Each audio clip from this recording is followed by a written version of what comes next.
जय माता लक्ष्मी। दीपावली के दिन सुख समृद्धि के लिए विघ्नहर्ता भगवान गणेश जी और माँ लक्ष्मी जी की पूजा की जाती है। इस दिन घर में लक्ष्मी गणेश जी की नई मूर्तियों की स्थापना करने के बाद ही पूजा की जाती है। ऐसे में लोग भगवान गणेश जी और लक्ष्मी जी की उन मूर्तियों को लेकर बहुत बड़ी गलती करते हैं, बहुत लापरवाही करते हैं, जो कि अब पुरानी हो गई है। पूरे साल भर जिन मूर्तियों की पूजा की है, अब उनका दीपावली के बाद क्या करना चाहिए, किस प्रकार से पुरानी मूर्तियों को विदा करना चाहिए। अगर ऐसा नहीं किया जाए तो वर्ष भर में की गई जो पूजा का कोई भी सुफल हमें प्राप्त नहीं होगा, बल्कि दुर्भाग्य आ सकता है। दीपावली के दिन पूजा करने से अपार धन संपत्ति, यश और प्रतिष्ठा की प्राप्ति होती है। लेकिन दीपावली की पूजा के बाद यदि दीपावली की सामग्री का विसर्जन ठीक से ना किया जाए तो यही सब चीज़ें जीवन में से दूर हो सकती हैं। इसलिए विसर्जन करते समय आपको कुछ बातों का विशेष ध्यान रखना चाहिए। शास्त्रों में कहा गया है कि जहाँ सुमति वहाँ संपत्ति नाना, जहाँ कुमति वहाँ विपत्ति विधाना, यानी कि जहाँ सद्बुद्धि है वहाँ पर सुख समृद्धि का भंडार भरा रहता है, और जहाँ पर दुर्बुद्धि है वहाँ पर हमेशा विघ्न और परेशानियाँ, विपत्तियाँ ही हमेशा अपना घर बनाए रखती हैं। इसलिए आपको विधि विधान से दीपावली की पूजन सामग्री का विसर्जन करना चाहिए। दीपावली की पूजा तो आपने बहुत खुशियों से, बहुत धूमधाम से, श्रद्धा के साथ की होगी। तो अब बारी है दीपावली पूजन की, विसर्जन की। पूजा में प्रयोग की गई जो भी पूजन सामग्री है, जैसे कि अक्षत, पान, सुपारी, इलायची, तिल, बतासे, यदि आपके पास बच गए हों, मिट्टी के जो दीपक आपने जलाए हैं, उनका आपको क्या करना है, भगवान गणेश जी और माता लक्ष्मी जी की जो भी आपने पूजन सामग्री अर्पित की हुई है, उसका अब आपको क्या करना है। अगर आपने कौड़ी, शंख, गोमती चक्र या फिर आपने कमल गट्टे महालक्ष्मी जी को अर्पित किए हुए हैं, तो अब उनका क्या करना है।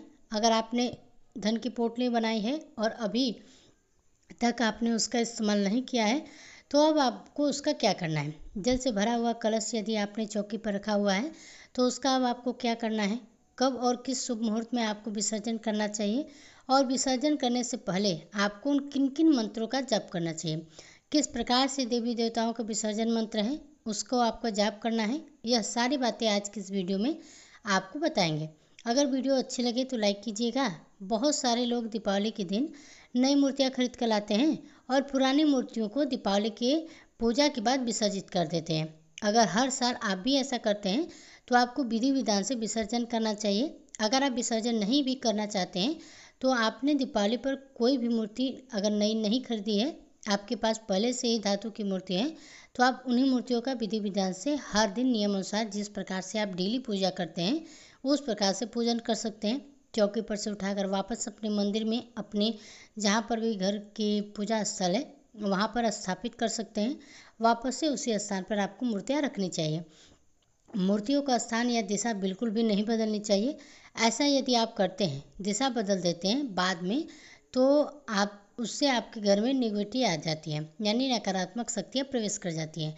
अगर आप मिट्टी की मूर्तियाँ पहले से खरीद कर उनकी पूजा कर रहे हैं और अब आपने दीपावली के दिन नई मूर्तियाँ खरीदी हैं, तो पुरानी मूर्तियों को अब विदा कर देने का समय आ गया है। सबसे पहले आपको पुरानी मूर्तियों का पूजन भी विसर्जन करने से पहले विधि विधान से करना चाहिए।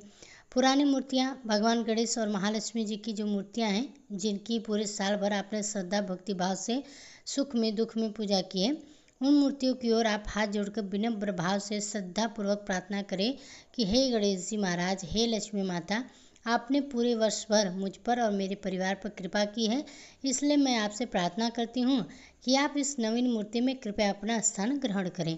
अभी पुरानी मूर्तियों को उनकी जो यथा स्थान है वहीं पर रखकर आपको पूजा करनी है। अब आपको नई जो मूर्तियाँ आपने लेकर आए हैं लक्ष्मी गणेश जी की, उन मूर्तियों की पूजा करनी है। उन्हें तिलक लगाना है। भगवान गणेश जी को आप डंडी वाले पान के पत्ते, घर का बना हुआ हलवा, बूंदी के लड्डू, दुर्वा घास, साबुत सुपारी, पीले गेंदे के फूल और पान सुपारी, इलायची के अलावा आप जो भी वस्तु भगवान श्री गणेश को भोग में प्रिय है, आप उन्हें श्रद्धापूर्वक अर्पित कर सकते हैं।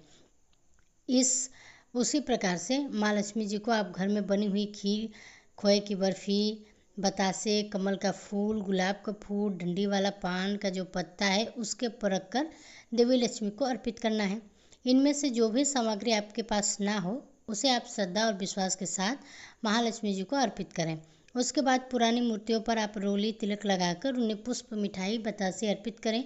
फिर गणेश जी और महालक्ष्मी जी की आप स्तुति करें, उनकी आरती उतारें। अब पुरानी मूर्तियों को हाथ जोड़कर प्रणाम करें और उसके बाद किसी बर्तन में उन मूर्तियों को आप रख दें।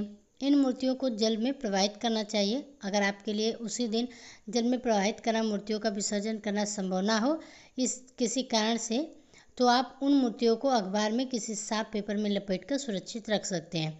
उसके बाद जब भी आपको मौका मिलेगा तब आप किसी साफ स्थान पर, तालाब पर, किसी नदी सरोवर पर इन मूर्तियों का विसर्जन कर सकते हैं। भूल से भी पुरानी मूर्तियों को अपने घर में इधर उधर ना रखें। आप ध्यान रखिएगा कि घर में अशुद्ध अवस्था में कोई भी इन पुरानी मूर्तियों को ना छुएं। इसलिए आप जहाँ पर भी पूजन सामग्री जो पूरे साल भर हम किसी विशेष दिन पर ही निकालते हैं, उस जगह पर आप इन मूर्तियों को कुछ समय के लिए रख सकते हैं। जब भी आप विसर्जन करते हैं तो ध्यान रखें, मूर्तियों को इधर उधर किसी पेड़ के नीचे ना डालें, किसी गंदे पानी में या गंदी जगह पर ना विसर्जित करें। अगर आप ऐसा करते हैं तो आपकी वर्ष भर की जो पूजा की गई है तो वो निष्फल हो जाएगी।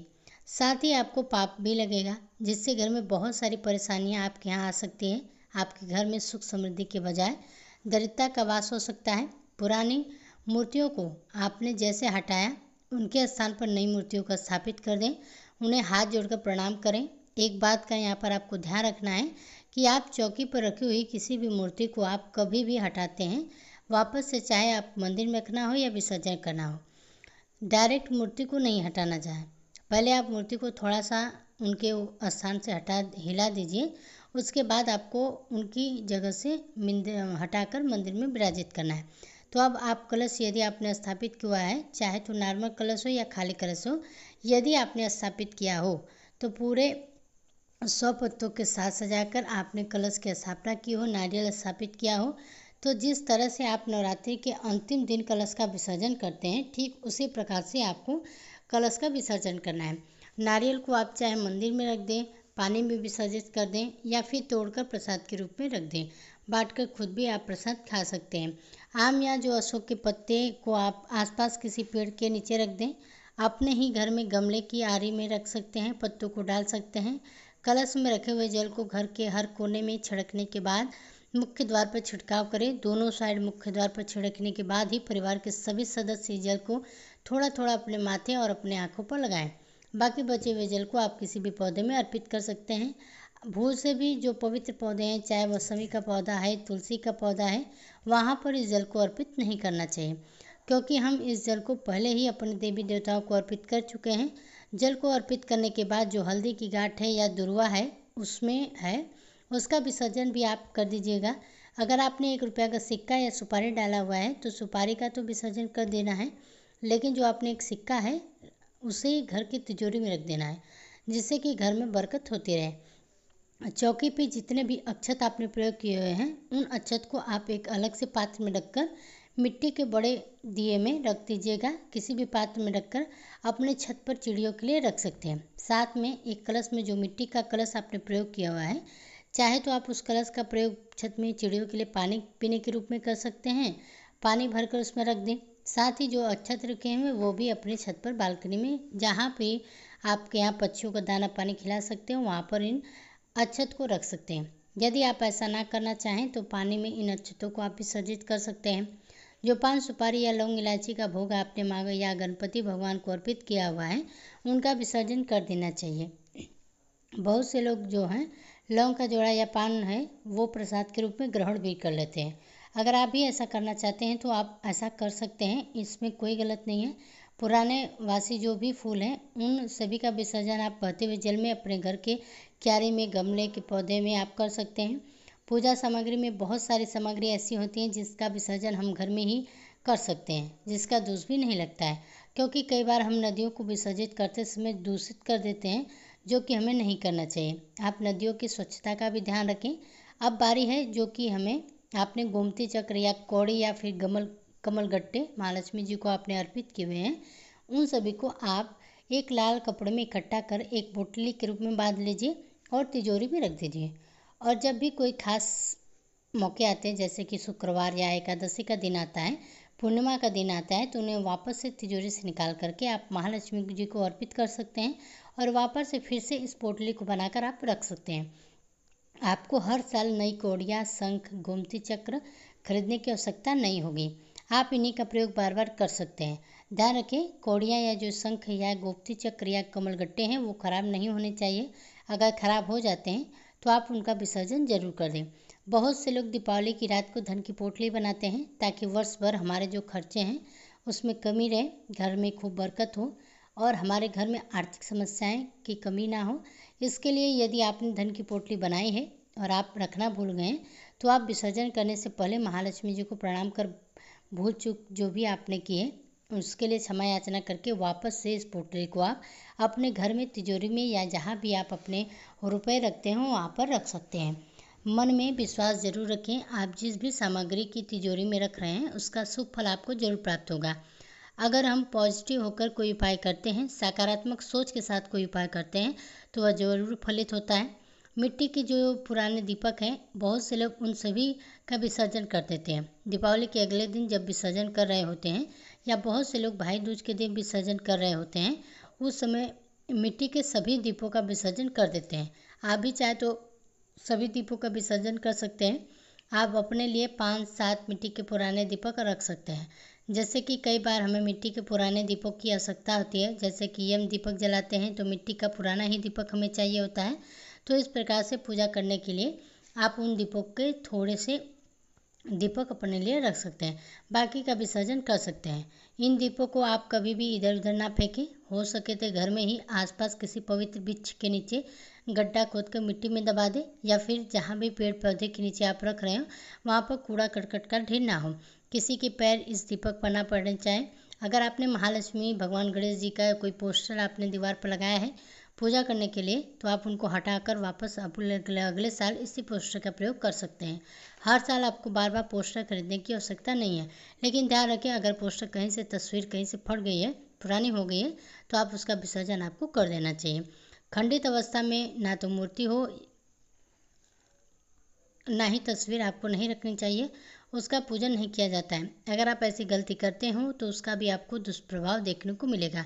मूर्तियों का विसर्जन करते समय मंत्र का जप करें। ओम गच्छ गच्छ सुरश्रेष्ठ स्वर स्थाने परमेश्वरम यत्र ब्रह्मा देवो देवा तत्र गच्छतासन। भगवान गणेश और देवी लक्ष्मी जी की मूर्तियों को आप इसी मंत्र के साथ विदाई दें। आप विदाई देते समय उन्हें जो भी माला आपने अर्पित की हुई है, फूल माला अर्पित की हुई है, उन माला के साथ ही उन्हें विसर्जित करना चाहिए। सबसे अंत में चौकी हटाई जाती है। चौथी आप अगले दिन बाद में फिर से पूजा में प्रयोग कर सकते हैं। जो वस्त्र है चौकी के ऊपर आपने बिछाया हुआ है उसे आप धुलकर अगली पूजा में फिर से यूज कर सकते हैं। दीपावली के ठीक अगले दिन घर का दरी निकालना जाता है। एक परंपरा के अनुसार सूप को लकड़ी से पीटते हैं और घर के बाहर निकाला जाता है। महालक्ष्मी जी की पूजा करने के बाद अगले दिन सुबह ब्रह्म मुहूर्त में इस परंपरा को निभाया जाता है। इस परंपरा के अनुसार जो घर की महिलाएं होती हैं वो पुराना या जो पुरानी सूप होती है और जिससे सूप में कोई दाल वगैरह फटक रहे होते हैं, उस सूप को एक लकड़ी से पीटते हुए घर से बाहर ले जाते हैं। उससे पहले इस सूप को लकड़ी के साथ ही पीटते हुए घर के सभी कोनों में घुमाया जाता है। सूप को लकड़ी से पीटते समय कहा जाता है कि दरिद्र बाहर जाओ और लक्ष्मी जी घर में अंदर आओ। लगातार इस बात को बार बार दोहराते हैं और इस प्रकार से सूप को बाहर किसी चौराहे पर ले जाकर जला दिया जाता है। कहीं कहीं पर तो सूप को पीटने वाली लकड़ी उसको भी सूप के साथ ही जला दिया जाता है। मान्यता है ऐसा करने से घर की सारी निगेटिविटी, सारी दरिद्रता, सारी अशुभ शक्तियाँ उसी सूप के साथ बाहर चली जाती हैं और अग्नि में जलकर भस्म हो जाती हैं। उसके बाद महालक्ष्मी जी के साथ में घर में सुख शांति और समृद्धि का प्रवेश हो जाता है। दीपावली विसर्जन का जो समय है उसमें आप दरिद्री घर से बाहर निकलने जो सकते हैं वो आपको सुबह के समय 3 बजे से लेकर 4 बजे तक के बीच में करना चाहिए। यह बहुत ही शुभ होता है। तो दोस्तों आशा करते हैं जो आज हमने जानकारी दी है आपको दीपावली विसर्जन से संबंधित, अगर पसंद आई हो तो वीडियो को लाइक कीजिएगा। अगर कोई भी प्रश्न आपका रह गया हो तो आप हमसे प्रश्न कमेंट करके पूछ सकते हैं। साथ ही अगर चैनल पर मेरे पहली बार हैं तो चैनल को सब्सक्राइब करना ना भूलें।